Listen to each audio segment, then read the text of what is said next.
عمر رضی اللہ عنہ کے پاس ایک بندے کا شکایت آیا کہ یہ بندہ ماں کو گالیاں دیتا ہے، تو حضرت عمر بن خطاب رضی اللہ عنہ نے اس بندے کو بلوایا اور اس کے پیٹ کے اوپر ایک مشک جو ہے نا پانی کا جو ہے نا بھر کے اس کو پیٹ کے ساتھ زبردست کر کے کس کے باندھ دیا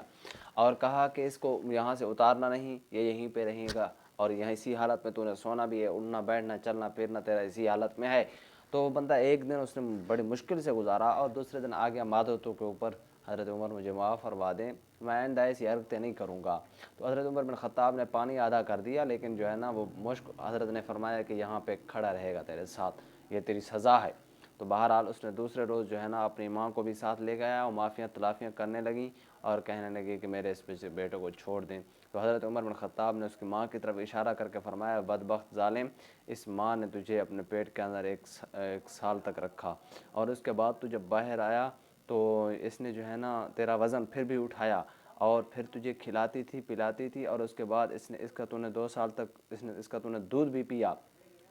ظالم، جب تو بڑا ہوا تو ماں کا شکریہ ادا کرنے کے بجائے، ماں کی تعریف کرنے کے بجائے، اس کی آنکھوں کی ٹھنڈک بننے کے بجائے، اس کی خدمت کرنے کے بجائے، اس کی خدمت کر کے جنت وصول کرنے کے بجائے، اس کی خدمت کر کے اللہ کو راضی کرنے کے بجائے، اس کے سینے کو ٹھنڈا کرنے کے بجائے تو نے اس کے سینے کو جو ہے نا زخمی کر دیا اور تو نے اس کے دل دکھایا ہے۔ اور پھر اس کے بعد حضرت عمر بن خطاب رضی اللہ عنہ نے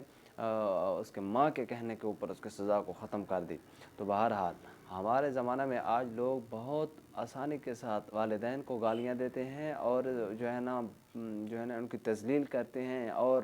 خود کو جو ہے نا